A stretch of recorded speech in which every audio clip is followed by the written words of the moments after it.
The decision's been made. Team 48 will go to a backup car for Jimmy Johnson. He was completing a mock qualifying lap down on the bottom there at turn number 4. The car got away from him. Last year's winner here at Auto Club Speedway. He carried it sideways for a good bit. Jeff, I think when you look at it, he went across that bump. It upset the car, and then he lost it. Vince, what you got, pal? Well, we'll ask Jimmy exactly what he was. Here's a look at it.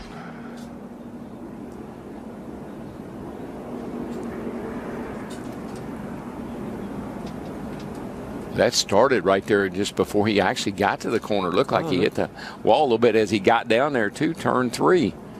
Oh.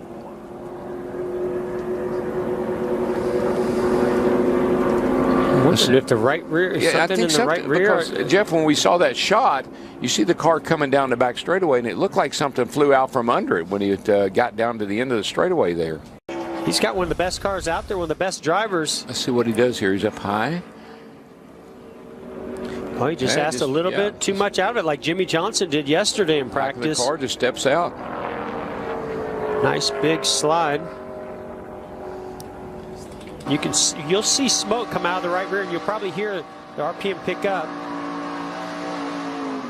I mean, just like a lock her down. Whatever you need here, lock it down. There's nothing coming out back. Use what you need. Now this was just the 3rd lap of his run. He did a 20-lap run earlier. I love how calm he was right there. That's pretty amazing.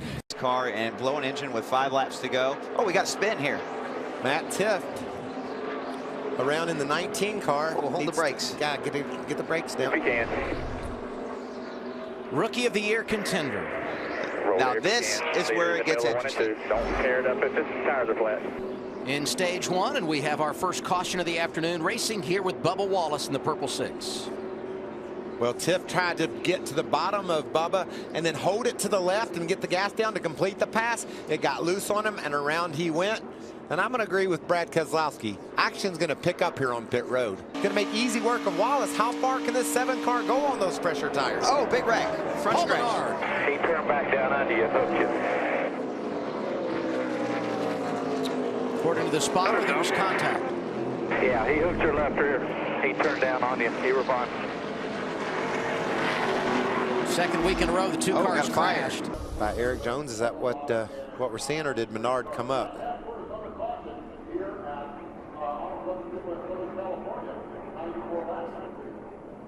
Oh, looks like Paul left him a little bit of room, and I don't think Eric was anticipating that Paul was going to leave him a lane, and he tried to cross back underneath him, anticipating that Paul was going to slide up in front of him, and when that happened, there was not. Watch him on the exit. On board with Jones.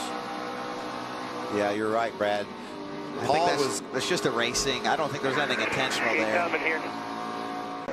Replay right of your screen, right in front of Brennan Poole. Hello. Caution is out. Big Look at this. Big hit for the rookie Cole Custer. Another fire. Cole Custer top of 1 and 2 here. 6th caution of the day. Custer was in the 14th position.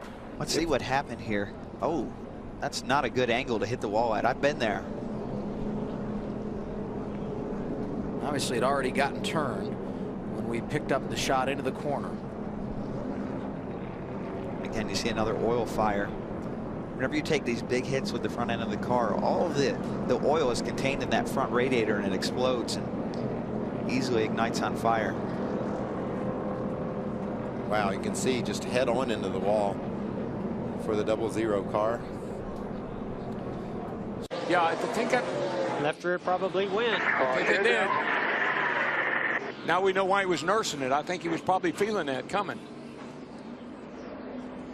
Running 18th. Brad Keselowski goes around. No, he's saying he got run over. It's Clint Boyer on the outside. He's stuck in the middle here between Clint and the 13 Ty Dillon. Jimmy Johnson from behind. Yeah, I think Johnson might have tapped him a tad. But, you know, you talked to EW, he was nursing it, and because of that, others were taking advantage of it and putting him in a very vulnerable position. He got loose. He had to check up. Jimmy's coming with momentum. More damage to the left rear. Outside.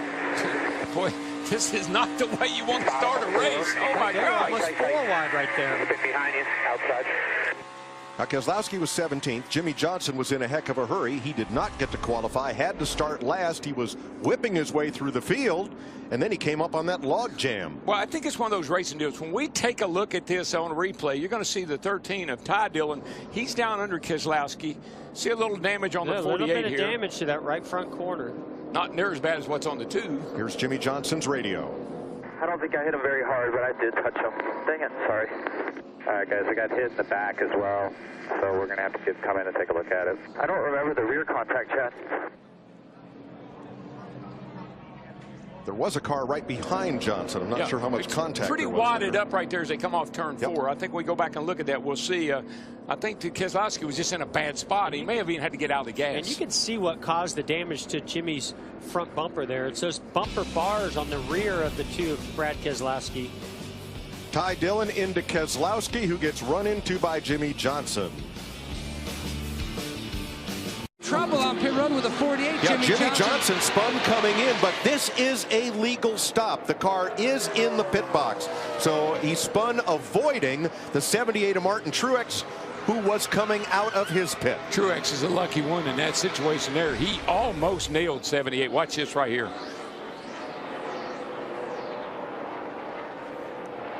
Wow. Yeah, so Jimmy really cut the 78 Martin Truex a big break. Unfortunately, it cost him a lot of time on pit road doing it. They're already having a rough enough day as it is. Caution. And that changes everything. Greg Gaulding brings out the caution flag with 21 laps to go. Boy, really tough break for Chase Elliott right there. That is not what he wanted to see happen. Nor, I think, what Kyle Busch wanted to see happen. He was content to go the distance without another stop and might have won this. There were 2 guys that wanted to see that happen, and they're running first and second. Rookie from Virginia. Oh, this car just doesn't turn up the track and into the outside wall there. Had the look of it, maybe tire went down.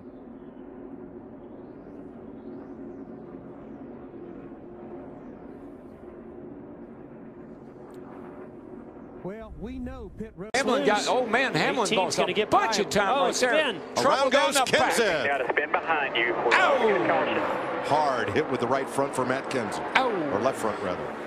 Gosh. They were just, I think that once again. I am okay, but I wouldn't say I'm as okay as I was last week. Well, you can tell he's had the breath knocked out of him. Matt Kenseth. Scary impact. But you know what caused that? The 11 over there trying to get by the 42, and he lost control and they had to bottle everything up. McMurray up to the high side. Right up here, though, the 11 tries to get under the 42, and apparently must have lost it a little bit. Well, actually, the 20 gets 3 wide in the middle, and the 78. I don't know if they touched, but he just took the back end. Just got him a little bit loose. See, watch this 11 car. He almost has the pass made. He's underneath Larson, but when Larson goes by him, sucks him a little bit loose, pushes him up the hill. He's got to get out of the gas, and here comes everybody. Yeah, that kind of roadblocks the outside lane. So watch the 20 and see if they make contact. Yeah, a little bit of contact between Mark Truex Jr. and the 20 of Kenseth. Boy, I tell you, and that's a hard lick right there for Matt Kenseth. Really hard impact right here. You can see how this wall sticks out. But man, it's That's a lot better than it used to be. Safety vehicles are at, but thankfully there's a safer barrier there. Woo. Such a huge lead. Spin, turn 2, caution. Corey LaJoie.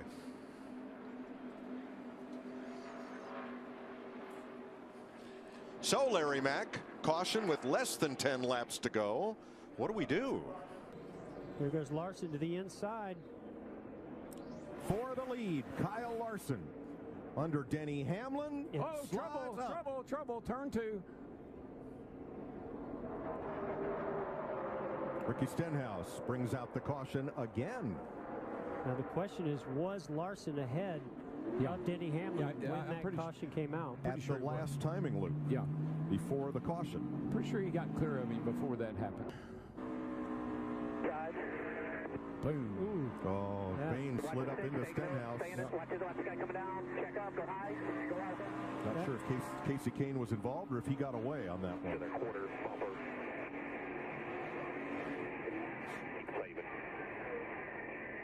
That always makes for an interesting Monday.